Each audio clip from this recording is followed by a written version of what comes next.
You're watching the free version of SynthEyes Essentials. For projects and footage, head to BorisFX.com for the premium download.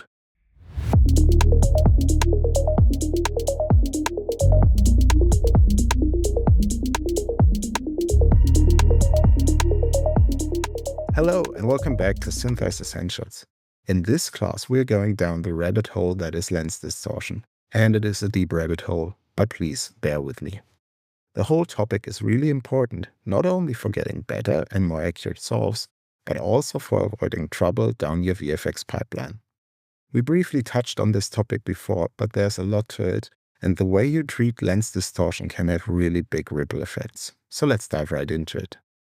Lens distortion can cause issues at multiple stages of our solving process, starting with the 2D tracking itself, as heavy lens distortion can make the tracking unpredictable. Then, as we previously discussed, it can cause trouble when solving the 2D trackers to a 3D camera and 3D points. And last but not least, we need to think about how we want to treat lens distortion down our VFX pipeline.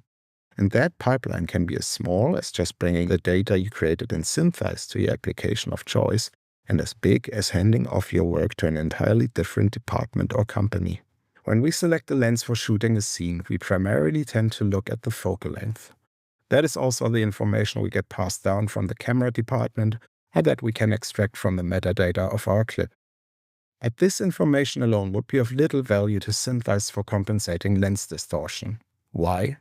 Well, there are a number of reasons for that. For starters, different lenses with the same focal length can have very different distortions. Some lenses are designed to produce as little distortion as technically possible, while others are specifically chosen because they've got a very distinct distortion. Then, the given focal length is not a fixed number. So on this lens it says 50 mm, but there's always a margin in there. When we talk about a modern day lens, that is actually any number of lenses combined in a single barrel. The lenses inside the barrel move in relationship to each other once we start to adjust the aperture or the focal point. And lastly, as we already discussed, the sensor size and crop also play a big role in what the actual focal length is. So this 50 mm prime lens could have a real focal length anywhere from 47 to 53 mm or even more when cropped. Up until now, we've used shots with very little distortion. Honestly, some of you might have wondered why we bothered clicking the Calculate Distortion button at all, but the eagle-eyed of you will have noticed how much it in some cases influenced our HPX value, so there was a noticeable effect, even if not clearly visible. But what does this distortion actually look like? There are two common types of distortion, barrel distortion and pincushion distortion. So with barrel distortion, the image distorts the most towards the corners, with them being closer than the center of the horizontal or vertical edge. It is the other way around with pincushion distortion, where the middle of the edge is pushed in while the corners hold their place. In most cases, it is either one form of distortion or the other, but with some lenses there might be cases where both types of distortion can occur in the same image. But how can we determine the type and amount of lens distortion within SynthEyes? There are a couple of ways. Up until now, we just checked Calculate Distortion and SynthEyes took care of the rest. When we do that, SynthEyes will take a look at subtle differences on how the trackers move to calculate the distortion. What will help SynthEyes along with calculating distortion this way are a lot of trackers, so you should either use feature tracking or have sufficient supervised trackers for this to work. For a lot of shots, the automatic distortion calculation works fine and can be as or even more accurate than other methods. But it can get tricky once we get to very strong distortions, like from fisheye or anamorphic lenses. In those cases, we've got a number of techniques to deal with that. In ideal circumstances, you've shot something like this, a lens grid. The lens grid provides SynthEyes with an image that contains a lot of lines we know to be straight. So even if the image is heavily distorted by the lens and all our lines are curved to the nth degree, we can tell SynthEyes with confidence, no, this line is supposed to be straight. There are a couple of gotchas with shooting lens grids, however, that you should be aware of. The lens grid needs to be large enough. It is not enough to print this out on a legal format piece of paper.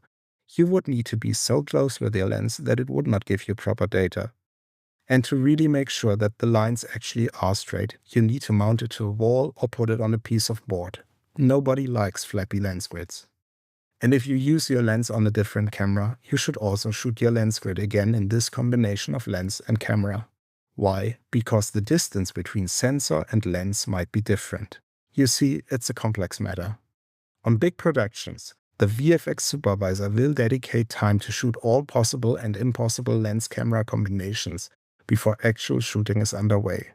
So the lens grid is a great way to take care of lens distortion, but it takes somebody to actually shoot it. But what if you work on material that was never supposed to be a VFX shot? What if it is stock footage? What if somebody forgot to shoot the lens grid and now the lens is back at the rental place? Well, we can always rely on lines in the image that we know to be straight. And if all fails, it is still possible to set up the distortion manually, but that requires some eagle-eyedness on your part and is by far the most error-prone method. So let's suppose we found the best way to calculate lens distortion. The next question is how to deal with lens distortion. There are two ways to look at lens distortion, as an unwanted artifact or as a creative choice. If you, for example, are working with an action cam like a GoPro, you will have a distortion so high that it looks awkward when being edited together with footage from other sources. In those cases, you want the distortion removed from the footage while maintaining the original image aspect and dimensions. And whether you are dealing with barrel or pincushion distortion, it will result in a certain amount of loss of image quality. If you want to maintain the image size but remove the distortion, you will need to either crop the outermost parts of the image to get rid of the barrel distortion, or you will need to zoom in when dealing with pincushion distortion. For now, let's remember that this workflow usually gives you one pass of filtering your image by understorting it. But how about lens distortion as a creative choice? From indie productions to big Hollywood movies, lenses are chosen by directors not only for practical, but primarily for aesthetic reasons. That's why all the specific behaviors a lens exhibits are also called lens characteristics, and distortion is probably the most important one of them. Naturally, for seamless VFX, our task is not to remove the distortion, but maintain it. So now we have to ensure a workflow that allows us to reapply the original distortion to all the elements we are planning to add to or change in the image. Matters get much more complicated once we step into the realm of CGI. The camera in your favorite CG application is, for all intents and purposes, a virtual camera, which has got a perfect virtual lens and hence no idea of lens distortion. So let's imagine this scenario. We want to add CG-generated cars to this real-world footage of a parking space. Our footage is filmed in UHD. We solve the shot in SynthEyes and now we want to take the camera to our CG application and render out the cars. What would happen if we would start off with the same workflow as in our first scenario? We distort away the barrel distortion from the image and keep our image at UHD. We take that to CG, render the cars in UHD as well, compose the cars atop the footage, and redistort the final comp. Well, now we are trying to redistort a UHD image where loads of the image have already been cropped. So, as the information is not there anymore, we will have black borders. How about if we apply the distortion first to the CGI cars and then compose that on top of our original footage? This works, until our cars come close to the edge of the frame, where they will be cut off. That is due to the fact that our original, undistorted CG was rendered in UHD as well, so there's still information missing. So how can we avoid this? We have to provide the CG with an undistorted version of our footage that is not cropped off, but still contains all the image information down to the outermost corner of our image. So we have to render out a version with overscan. How big this overscan will be is pretty much determined by the kind and amount of distortion you are dealing with.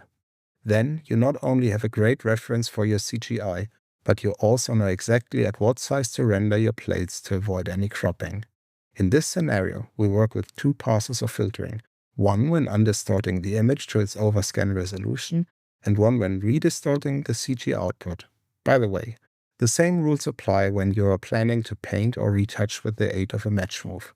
If you want to maintain the original distortion, you will first need to produce an undistorted image with enough overscan, then do your retouch on that image, and finally reapply the distortion to just the parts that were actually changed in the image.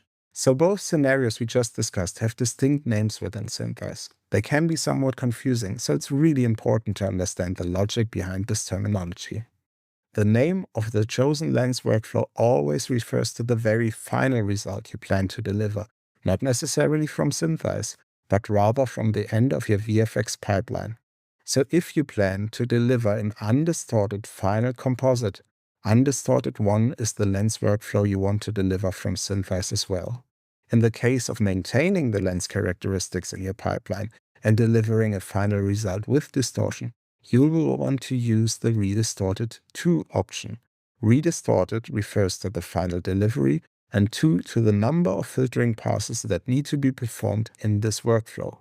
To summarize, lens distortion can have an impact on both your track quality as well as your workflow down your VFX pipeline. There are different methods to aid with determining the correct distortion values for your footage, ranging from SynthEyes' automatic calculation and lens grids to a manual process. The correct choice of a lens workflow is vital to ensure that you don't suffer any artifacts or data loss down your VFX pipeline. Okay, I hope I didn't distort your brains more than some of these lenses do, so please take a little break, and once you're ready, join me for another class where we will see the lens workflow in action inside of SynthEyes.